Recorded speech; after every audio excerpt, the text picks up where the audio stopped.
Okay, so I am super excited, thrilled to have one of my favorite EMDR people in the world, and also a mentor for me. I have learned so much from Thomas, so it's really great to be able to host you, Thomas.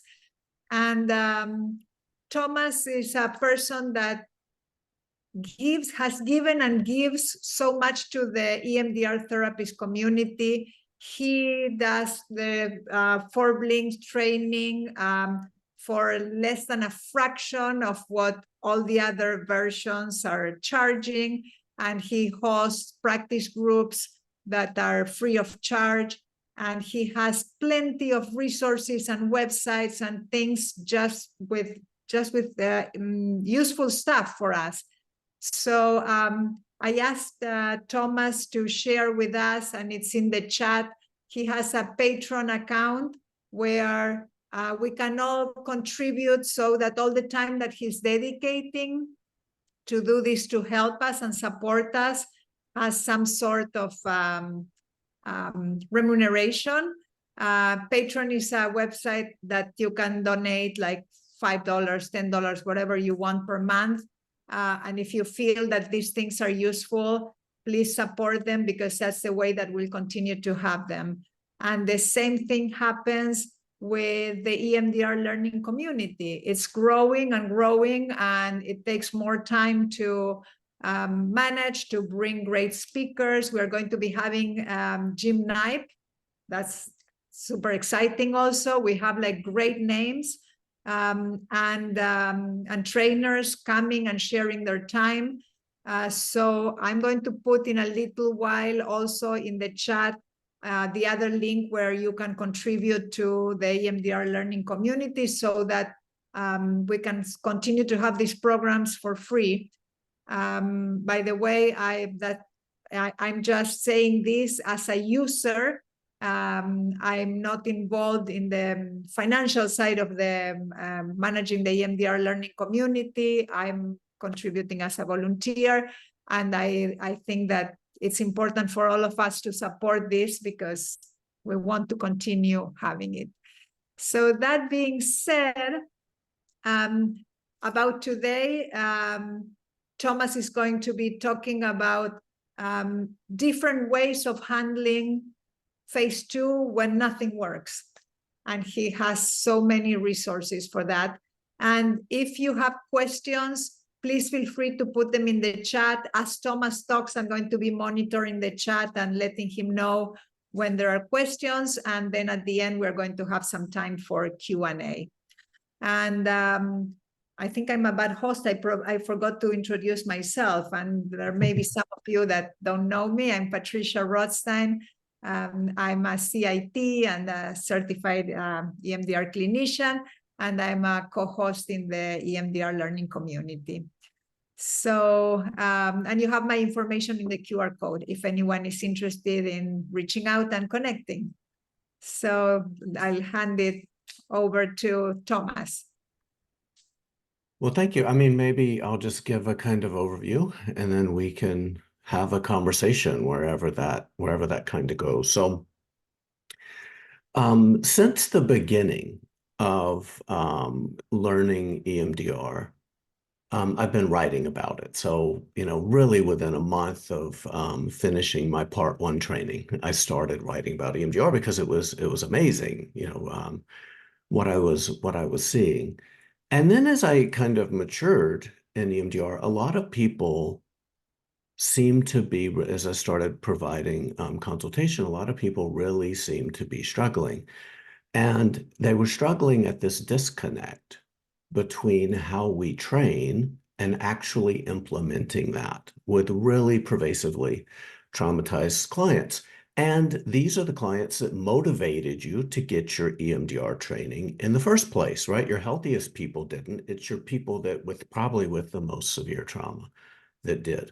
So almost everything I've done has been at that intersection of translating standard protocol, which is incredibly useful, incredibly helpful, particularly for your healthiest top half of clients, and standard resources are particularly helpful for, your healthiest, healthiest chunks of clients.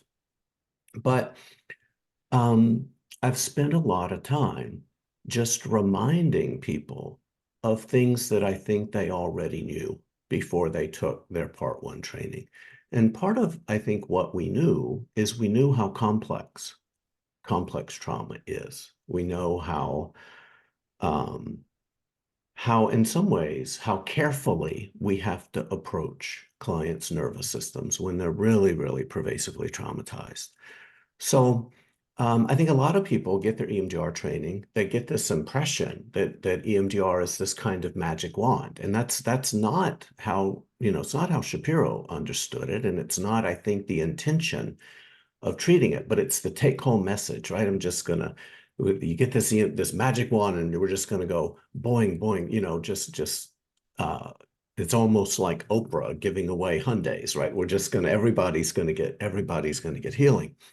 But that's not the AIP model. So everything that I have, if you've worked with me, you may know that I have some opinions about things, and many of those opinions have to do with how we approach clients' nervous systems.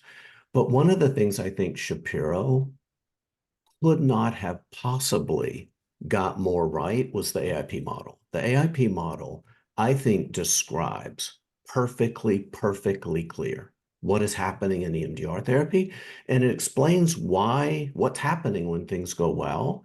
And it really also explains what happens or why things aren't going well. Because rather than a magic wand, where we're just, helping people resolve trauma, this is an information processing model.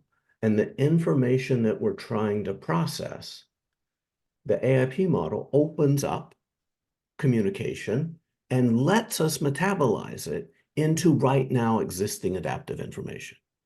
So what we're doing in EMDR therapy is we're connecting information to other information. And your healthiest clients have a Mount Everest size amount of adaptive information, right? Hundreds and hundreds of thousands of memories of nurture, support, validation, belonging. Right? It's easy to believe the things of your earliest nostalgia. Really easy. It's in your bones. But yet they've had these slivers of trauma, right? So those slivers of trauma, those little bitty, they can have a really big footprint on your life. I'm not minimizing, single incident trauma. It can really disrupt your lifespan. But they have an enormous amount. Healthy people have an enormous amount of adaptive information for that difficult stuff to connect with and metabolize into. What do we know about clients with complex trauma?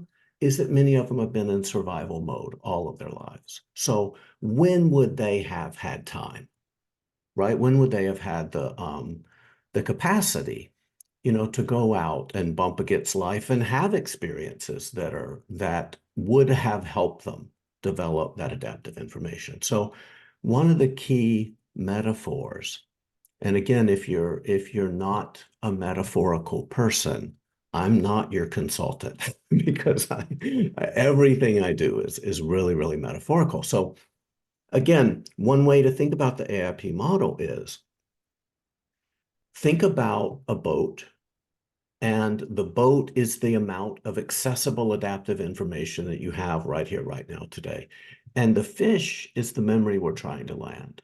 So if we're connecting old information into right now existing adaptive information, you have to have a boat big enough to support the fish you're trying to land. And you can't connect a trauma the size of Mount Everest to someone in a boat that's an 8-foot canoe. It just doesn't work, right? So again, we're connecting information to other information, and Shapiro's very clear. You have to have enough of the needed adaptive information. The beauty in the AIP model is this really bit of positivity, is that everything, the information that you need to heal is already in you, except when it's not. And when it's not, there's nothing about the AIP model, there's nothing about the 8-phase protocol that is going to get you a bigger boat just because you're connected to a bigger fish. So there's a lot we could, there's a lot we could talk about here, but part of what I'm communicating, and we'll put the link or make it accessible to the free training that I have about really thinking differently about phase 2. The original title of these, series of resources was What's So Complex About Complex Trauma? And I changed it to approaching phase 2 differently with clients with complex trauma, because what's so complicated about clients with complex trauma projects the problem completely onto them. And of all the things we have to change, all of the levers that we may be able to adjust, how we approach these clients is probably the most powerful level of all. So what I'm really talking about is how we approach clients with pervasively traumatized nervous systems. Because if we're approaching everyone with the same set of resources, right, with the same expectation about how their nervous system is, it sounds kind of like we're putting people through a machine. And it's not long before, at this little toy metaphor, where we train you this way, right? And then you'll have a client this shape. And the most common kind of, thing people bring to consultation is, Tom, this EMDR thing isn't working. EMDR thing isn't working. And again, are we trying to put everyone into the same, right? Or are we looking at our client's nervous system? And are we making sure, instead of cramming everybody into a very specific shape and then saying, oh my gosh, this client must have protective parts, which they probably do. Oh my gosh, this client has a blocking belief, which they probably do, right? Oh my goodness. But what is it that we can change? What is it that we can learn from our clients? Well, look at them, learn from them, get information about their nervous system. And then what we need to make sure we're doing is we're pulling our interventions, and we're matching our interventions to the nervous system we're working with.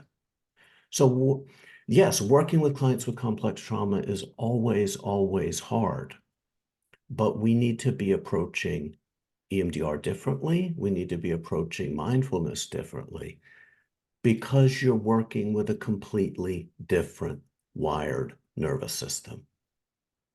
So how we approach our clients matters. Now, you can do everything in the training, that I've provided. I have 5 different resources, and we'll kind of talk about what those resources are.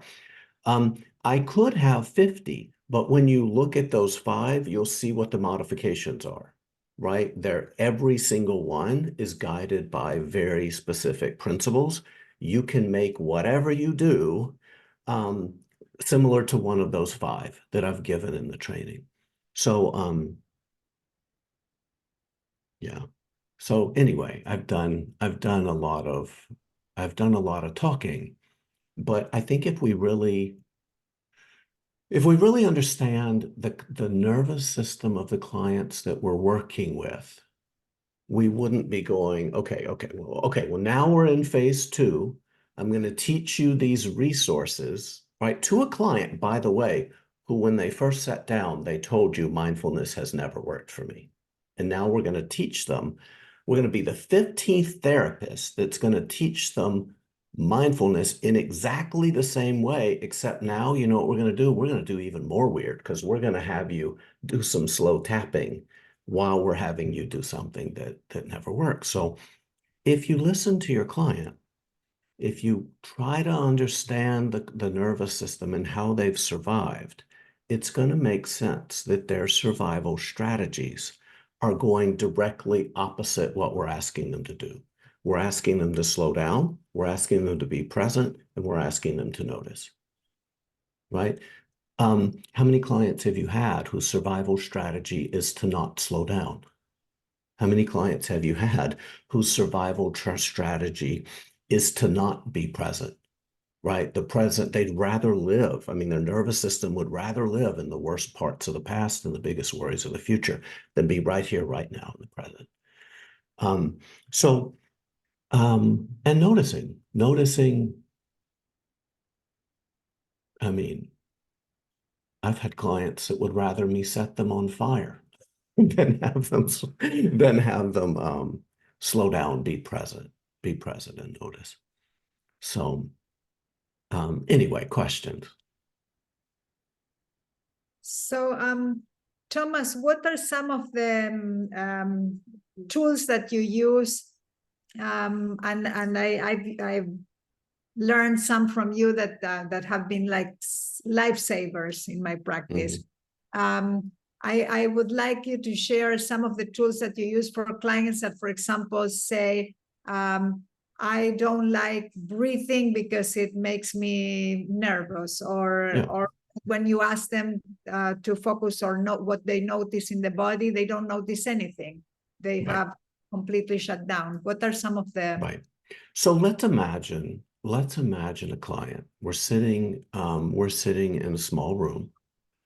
Back, especially before COVID, we're sitting in a small room with someone with a pervasively traumatized nervous system, right? Someone who's looking at the shadows as they pass under the door. They hear people walking the hallway, they're looking at the shadows, right? I'm sitting in a small room with me, who's always identified as male. And what am I doing when I'm asking them to do some slow, deep breathing, right? Typically, in that slow breath, they know I'm asking them to relax. They know that I'm asking them to turn their radar outward to inward, to notice internal experience. And they also know that when we're done with this, I'm going to ask them what was they're basically, if it's anything like the past therapist that they tell me about, they go, how much did this calm you? How much did this calm you? So they have this performance anxiety going in, knowing that I'm going to inquire about their internal experience. And then we do this glacially slow exercise, right? And I think a lot of what I learned about mindfulness learned from my own process. So let me give a little quick story. As a new therapist, before my own EMDR therapy as the client, I went to a motivational interviewing training. And at the beginning of it, someone came in and they said, this is Sarah. She's going to walk us through a 20-minute mindfulness exercise. And I kid you not, I'm sitting there and I see her mouth and it looks to me, I mean, maybe this is a dissociative response. It looks to me like she's saying, we're going to do this mindfulness exercise. It's going to last 200,000 years, right? So I think a lot of what happens is slowing down, and my survival strategy then was stay ahead of it, just go, think, right? Live in this part of the brain where I could be competent, where I could feign competence, where I didn't have it on deeper channels. So do you see the problem there? Slowing down went against my survival strategy. It was too spacious. It left too much. And some clients, for example, that have been sexually abused, the perpetrator told them to relax. Right. Or send messages like that. So for some people, that indication can be extremely triggering. Exactly. So why would we invite someone who said deep breathing has never worked for me? Why would we go on to teach it in a glacially slow, painfully slow, internalized way, just because, I don't know, because we're us and we think it's gonna go better. So back to breathing, how you might do this differently. So number one, be very, very brief. Very, very brief. And I mean, don't just say you're going to be brief, because that's a lot. Sometimes that's what people do when I kind of tell them about that. They say, okay, we're going to do this really quickly. And then they go on and they do these mindfulness exercises just a little bit shorter than they normally do. No, I mean really brief. So what I'm looking for is I'm not looking for a breath to calm you. I'm simply looking for a breath that doesn't make anything worse. Okay, and we're going to calibrate that as success for today, just for right here today. It's not where we need to be, but you know this. You guys are experts in complex trauma. Before day one of your EMDR training, you knew more than almost anybody else on this planet about how to work with this population. You just bought the magic wand and you got confused, right? We sold you a version of ease. I mean, not hopefully not the training programs that that we train, but yes, this work, this phase 2 work is always going to be difficult. It's always going to be slow, and you knew this before you got EMDR trained. Okay, so number one, when we do any kind of exercise, number one, make it breathe. Before we do that, ask permission.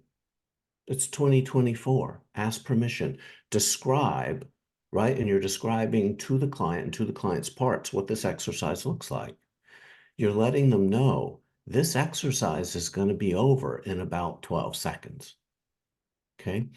Do you see the lesson, the Tom lesson in 20 minutes, now 12 seconds? We can tolerate something that may be difficult in 12 seconds. So the two versions of the breathing, number one, I call it blue smoke breathing, where especially if you're a former smoker, this is easier to kind of do than it is, but you imagine your breath as a kind of blue smoke, the out breath. And when I invite it, I will often demonstrate a breath at about the rate I think the client may be able to tolerate. So I may go, kind of something like this. Right? So that was about a 2-second in, 3-second out breath. Very, very quick. Okay. My eyes are open. I'm not telling them to close their eyes. I'm not anything. So I'm going to see if they can try to visualize that blue smoke, right? Their out breath as a kind of blue smoke. And what I like about it is that there's something about visualizations that tend to take offline our capacity to ruminate really hard. So if they were able to see it and that was okay, I'm going to invite 2 breaths at that pace. Okay, and I'm going to ask, was that okay? I'm not going to ask, what were you noticing? I'm not going to ask, did it calm you? I'm just going to ask, how was that? Was that okay? And if that was okay, we'll take 3 breaths and see if you can see that blue smoke in each of those 3 breaths, and then we're going to stop. Because I do not want, if your survival strategies have been to slow down, I don't want to slow you down too much because your parts are going to start rattling about that. Okay? If blue smoke doesn't work, and sometimes I'll start with this breath as well, I invite you to do this with me. Okay, and I invite you. And again, I start with that consent. We're going to put your hand about 6 to 8 inches from your mouth. I invite you to do this. We're going to take 1 breath on our hand, and I invite you to just notice on that out breath, at any breath that's tolerable for you. On that out breath, notice, is your breath warmer, cooler, or the same temperature as your hand? Good. Good. Excellent. And if that went okay, right, didn't make anything worse, I'm going to say good. On the next breath, can you notice where the air is hitting your hand? Is most of it hitting at a certain place? Or can you notice kind of how the air is distributed as it hits your hand? Good. Good. How did that go? Okay, good. And then the third breath, if that went okay, I'm going to ask how the air is moving around. Let's imagine the air is a kind of fluid, like almost like this is and the air is a fluid, right? But we're going to imagine it's a fluid. It's kind of like water, and can you notice it moving between your fingers? Can you kind of visualize how it's bouncing off your hand?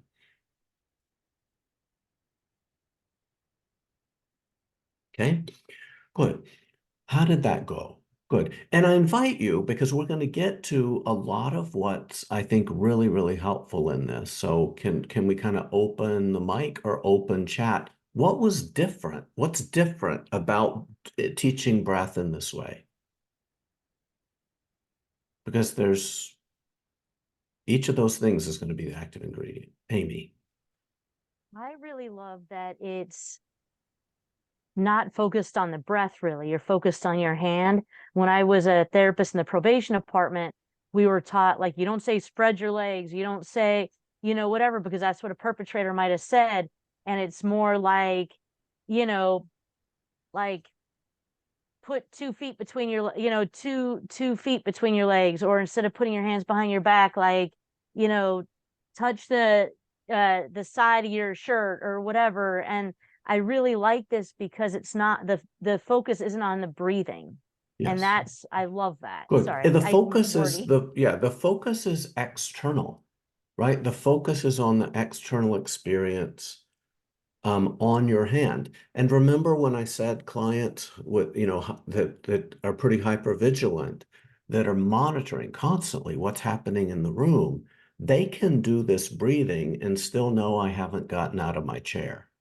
They can do this breathing and know that nobody's coming at them. They can do this breathing with their eyes open because I'm asking them for visual cues in some of these breaths, right? So each of the resources, I call them dip your toe in resources. They are resources designed to be quick, right? Have you ever done sensory grounding? Um, with a client that was just way too slow? Or have you ever done, yeah, maybe sensory grounding, and they're like, I only heard one thing. You said to notice 3 things I hear. I only heard one thing. What is it about me that everybody else can hear 3 things and I only hear one thing? So yeah, some people asked that, noted that this was open. There's not a lot of agenda. And if we can find a breath that isn't triggering, we can put a toe there. And then next time we can put 2 toes there. And then we can put toes over here. So do you know, and again, so much of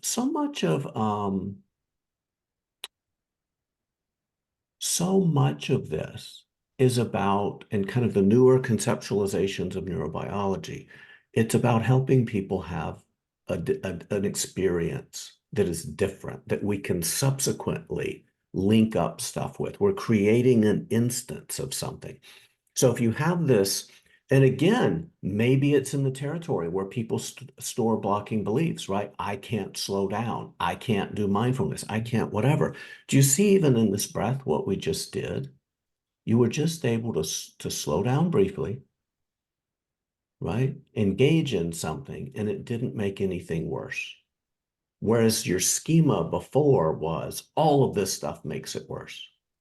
It's a disconfirming experience. It's a disconfirming experience, and it's an instance of something, right? Again, all this information we give them, it is the experience of it that makes the information actionable. It's the experience of something that metabolizes all this information that we've been giving them.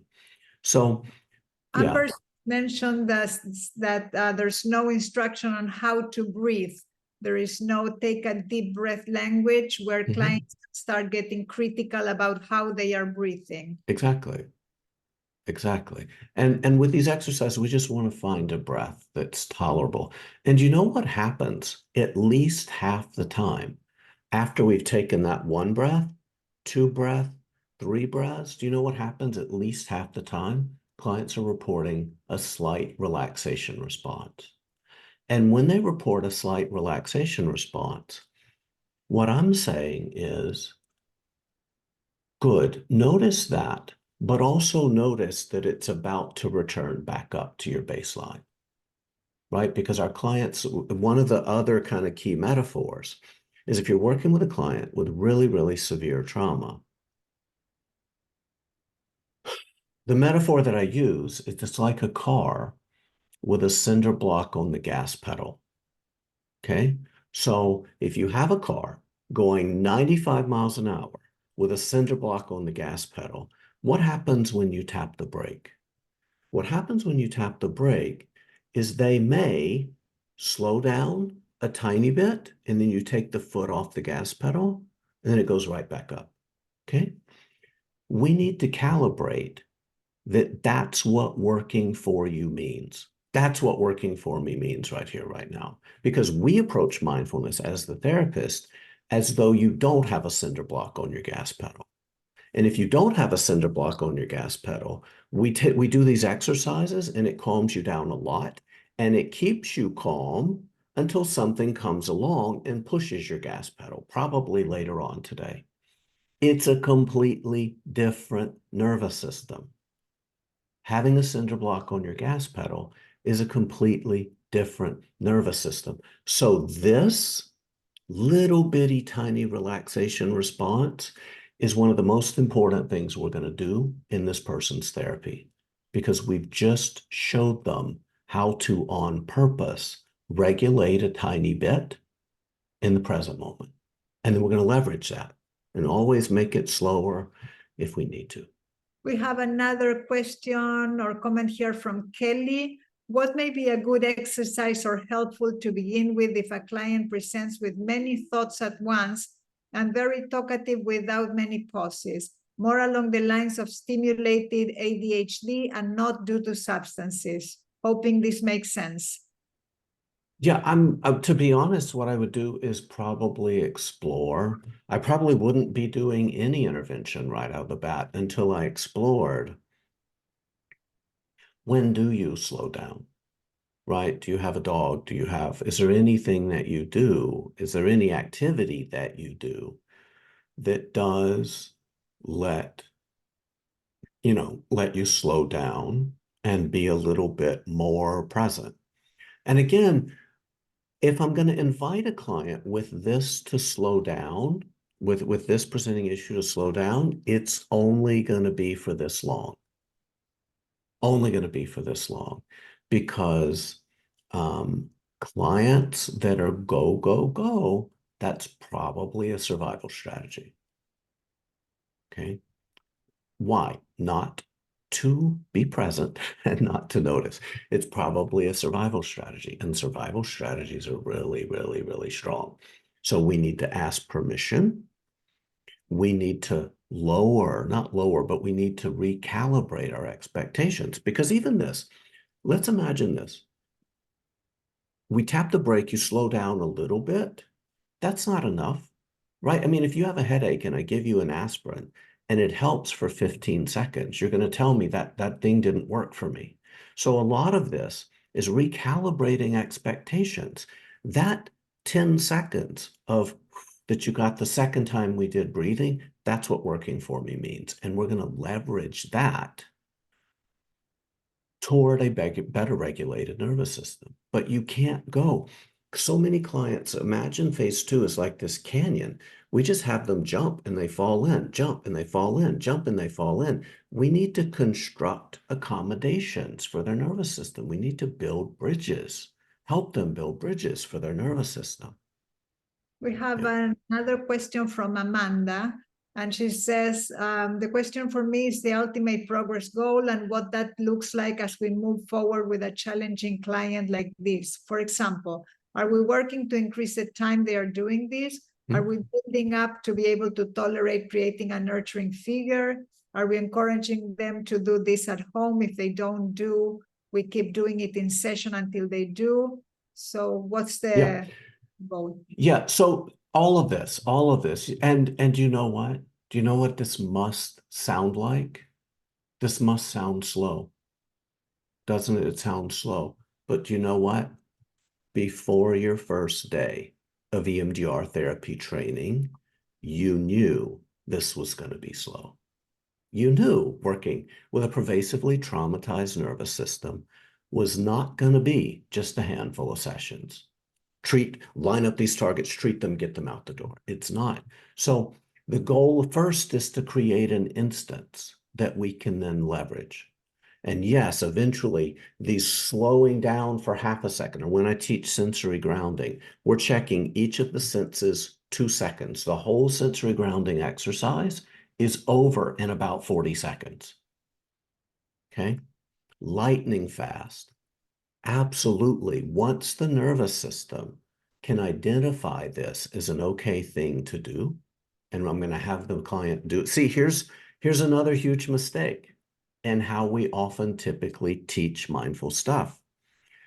We teach a client, maybe a client that has panic issues, we teach a client a tentative breath, and they go home and they do it only when they're having a panic attack. So what does that do? That pairs panic with the breathing exercise that we're doing. So if you only eat key lime pie when you're having a panic attack, how long before the smell of key lime pie is going to give you a panic attack? So homework is do these exercises at your baseline. Use other strategies when you're really, really triggered right now. We need to pair these exercises with things that I do to calm down a little bit on purpose, rather than things I do only when I'm losing my mind. So let the nervous system see that this is a safe thing to do. It's a good idea before you start using it as a resource to manage volcanic eruptions. We need these to be flagged. We need these resources to be flagged as a good idea, because by default, they're flagged as a terrible idea because they go against survival strategies. And sometimes many of the training programs give the trainees the false impression that phase 2 is one session, and phase 2 can be 6 months, 8 months, a year. Right. Clients. Again, who other than you in the whole world understands the nervous systems of clients with complex trauma? Y'all do. You have sat with these clients before day 1 of your EMDR training. You sat with these clients for thousands of hours, right? You knew phase 2 was not going to be one session. So don't fall for the wand. The wand is the wand. EMDR is going to look like a magic wand for your healthiest clients. It is all day long. It's going to look like a wand for your healthiest clients. It's going to be magical. It's going to be amazing because of the enormous amount of adaptive information that they have. Okay. If you have no adaptive information, if you have absolutely no adaptive information, do you know how much magic there is in EMDR therapy? There is zero. Straight out of the AIP model, there is absolutely zero. So what is our job as a therapist? Our job as a therapist is to start to create some, help the client creating some. Okay. We have here a question from KP. What language and things can you do to get that information to a client who fully believes that breathing does not work? Yeah. Continue psychoed. Absolutely. And do you know what I'm going to do? I'm going to not start with breathing. Right? I'm going to start. Number one, how many clients do you think you've tried to teach breathing to while they were in a deeply ruminative state? They weren't even in the room. They were up, right? And then we're trying to teach breathe. No. I usually start with grounding. And again, not this slow 12-minute, 18-minute grounding exercise. You are dipping your clients in molten lead. Stop it. Your clients with the worst trauma. Dip your toe. We do this exercise, you know, the sensory grounding that we do in 40 seconds, checking all of the senses. I've done this with thousands of therapists because it's part of the flash, you know, one of the resources in the flash training. It works, even though it's ultra brief. It simply works for the vast majority of clients. So once the client is able to see that we're approaching mindfulness differently, using the resources other than the ones that they say don't eat. I had a client I had a client in early in my career that I met for the first time.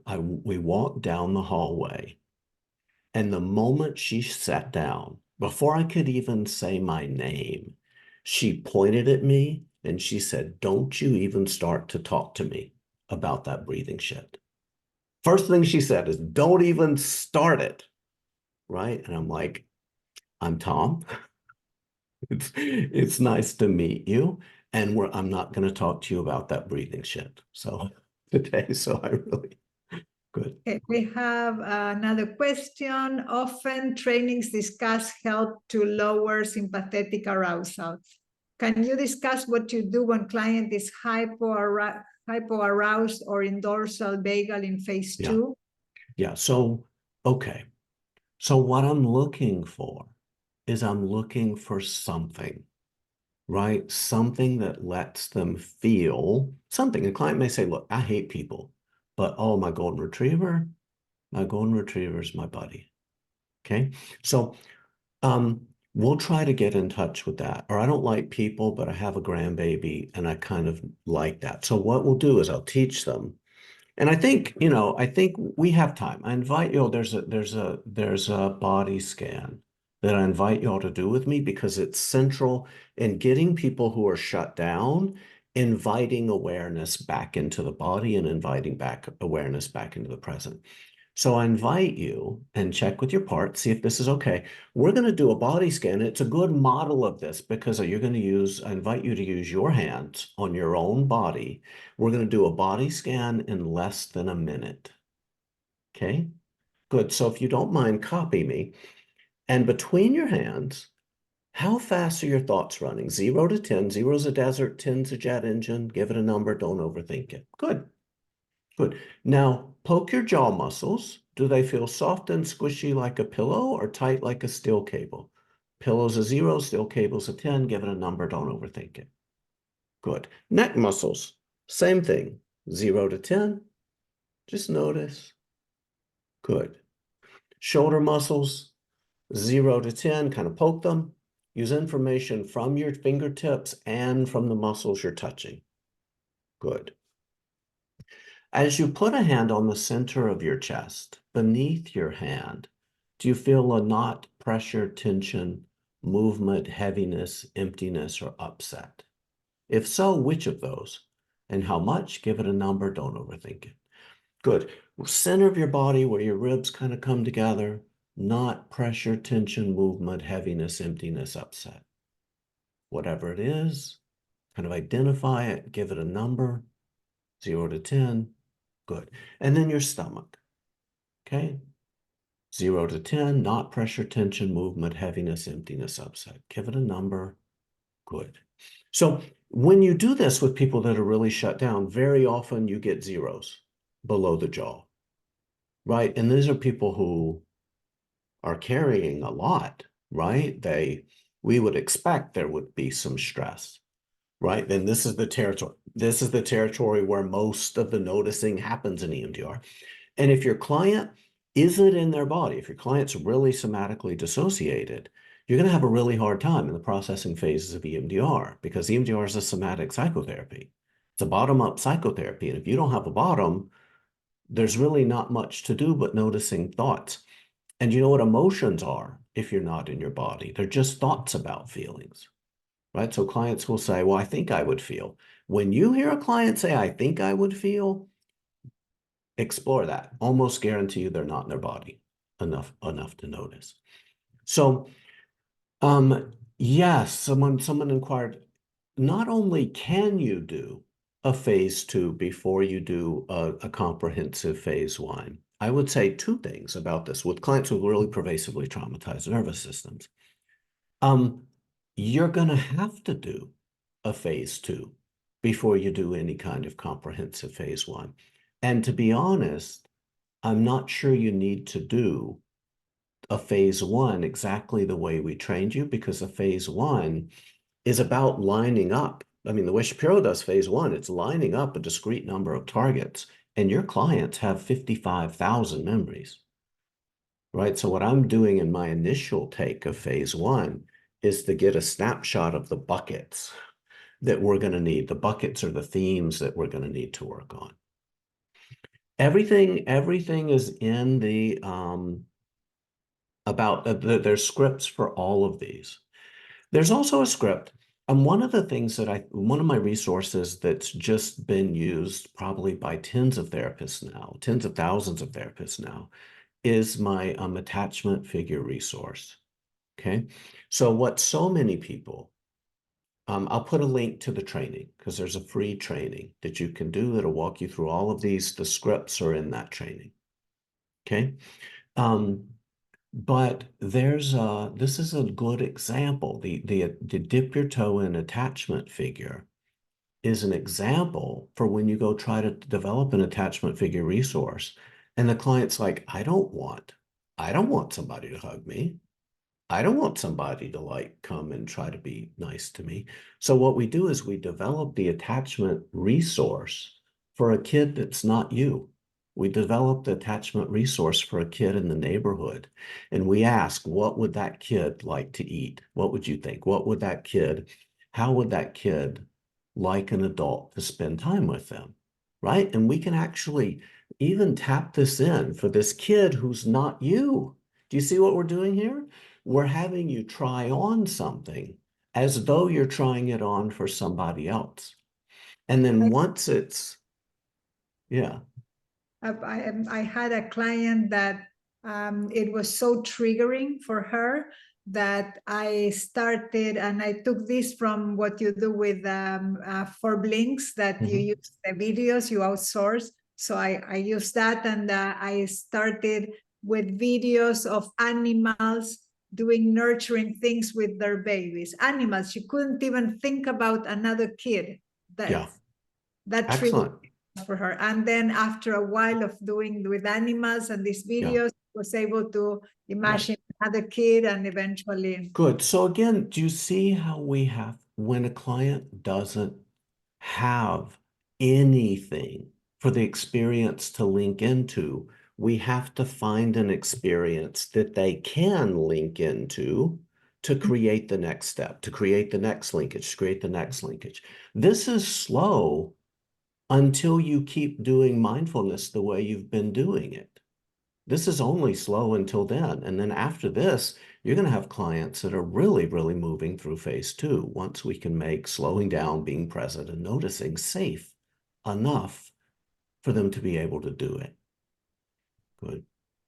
So yeah, so the dip your toe in attachment figure, we try this stuff on using a kid that's not you to get around that unlovability, exceptionalism that so many clients have. And then we just circle around and go, if we were to develop an attachment resource for you, which of those qualities that kid was able to use might you be able to do today? And somebody may say, well, I don't want anybody to hug me, but if somebody wanted to make me cookies, that would be okay. And do you see what we just did there? Right? We just created something, and now we're over here creating the next thing. And now we're over here creating the next thing. That's so much better than have people just jumping into the canyon of phase 2 endlessly. Good.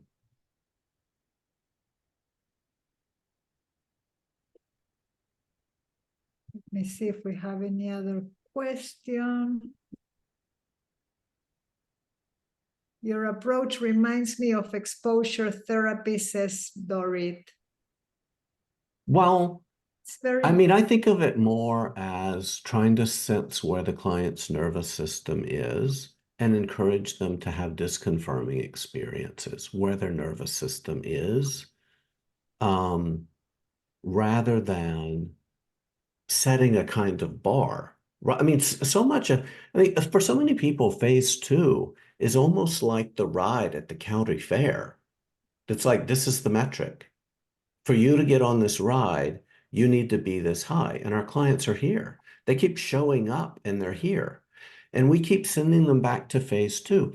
If you're sending the client back to phase 2 and endlessly doing the same thing over and over and over, phase 2 is going to be where any hope of ever doing EMDR reprocessing is going to go to die. So again, yes, working with clients was very, very, very difficult, clients with complex trauma, but we need to try to figure out the nuance of meeting their nervous system where it is. And these dip your toe in resources. I'm going to go ahead and put in chat, I'm going to put the link to, because lots of people are asking about the script. I'm going to put the link to the training. And when it's the recording, I'm going to post the scripts also. Yeah. All of the scripts are here. All of the scripts are in this training. And again, using what's in these scripts, the ability to slow down, the ability to ask consent before you do anything. I mean, it's a good question to ask. Are you just guiding people through these resources, or are you asking consent from their parts and having a conversation, having a dialogue with their parts before we just go against the survival strategy, because it's in our scripts and that's what we're supposed to do now. So again, make it brief, ask consent, and be incredibly, incredibly concrete about what you're asking the client to do and asking the client to notice. And I am not guaranteeing that any of these are going to work, right? Patricia just talked about an example where even the dip your toe in attachment figure resource, she had to go to another species first in order to see that it applies to humans, and then ultimately to see that it might apply to me.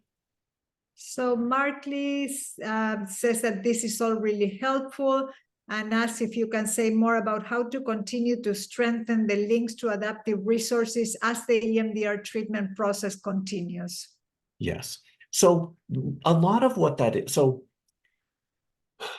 don't underestimate the ability for someone who has resources when they didn't have them before.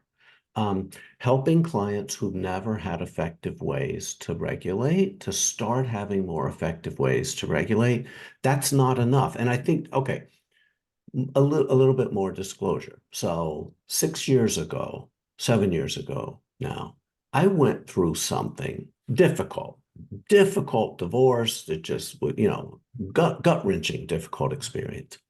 I had a wide array of resources, and you know what? They didn't do it. They weren't helpful enough. And if you've been through something horrible, you may have breathing, you may have dissociative calm, you may have these things. They're not enough. But you know what I did? I did them anyway. And they helped me get through, right? So we need to be able to normalize the idea that these resources help a little bit. These resources don't make someone a 9, a 0. The only resource that would make me a 9 and make me a 0 if I were a 9 would be a rubber mallet across my head, right? So they don't have to, though. The ability to make a 9 an 8, right, is the beginning of agency, right? The ability to stop a flashback with sensory grounding is the beginning of agency. And the beginning of agency may be the beginning of very important disconfirming information that we can start to link up subsequent stuff to. So if we recalibrate resources from, you're going to do this thing and it's going to just relax you and it's going to, no, I mean, again, the way we talk about mindfulness, it's as though inside you there's a garden. There's this beautiful, peaceful garden. Our clients with complex trauma, what is inside them is Dresden after the war. It is the bombed out carnage of life. The inside isn't where you go to retreat. The inside is where their survival strategies are getting them away from, because the inside's where everything bad's happened. So when we're approaching this territory, we need to understand, does this client have a garden inside them, or do they have a bombed out urban landscape inside them? And how you approach those two nervous systems has to be different. If not, you're putting everybody through a machine. Okay? And what if, this is my take, what if this is EMDR? What if that's EMDR? What if all this? What if this is EMDR? What if this is mindfulness? What if all of this is mindfulness? Okay. This is big enough, right? This is big enough to contain more. So the other, just one last little thing. So many people that I consult with leave basic training with the impression that if I don't do EMDR exactly right, if I don't do it exactly the way I'm trained, clients are going to have, I'm at risk of hurting my client. What I say is, if you're putting people through a machine that does not match the actual shape of their nervous system, you are at risk of causing client harm. And you already knew that. Again, before your day one therapy, you were making accommodations for the nervous systems of the severely traumatized clients that you work with. So what I'm saying here, there's nothing here that I'm saying that's new or different or novel or anything. I'm just reminding you of what you already knew, because you are the experts, believe it or not, even though we don't know what to do a lot of times. You are the experts in working with people with complex trauma. And then if EMDR isn't a magic wand, where is it? Doing EMDR well with clients with really complex trauma really does depend on understanding where the magic is and where the magic isn't in EMDR. And again, it's in the information. So if they don't have it, we have to help support it. We have to help grow it. One of the ways to grow it is by working on really small targets first, because every small target they clear is generating more adaptive information. Sometimes giving them very, very tiny, small experiences of success. And success could be something like doing that quick body scan and then taking one blue breath and then repeating the body scan. And if it went down one point, then that's a success. Absolutely. And again, I didn't get back to the question about someone who's really, really shut down. So the shut down will identify a resource that lets you feel okay. And then we're going to do body scan, resource body scan. This body scan, you can do it in 10 seconds. So quick body scan, resource body scan. That's homework. Body scan, pet your dog, body scan. Body scan, pet your dog, body scan, without an agenda. I don't care if what you notice and that second body scan is different than the first one. It doesn't matter. The point is to check. These parts of the brain that get muted by trauma, we can start to bring the body online for many clients slowly by bringing awareness, by checking. It's like going up to a canyon and going, hello, and we're just listening, right? The point is to just send the message through the brain and into the body and to listen to see if something comes back. And if nothing comes back, that's information. It's not failure. There's no failure. When a client struggles in phase 2, that's not failure, it's information.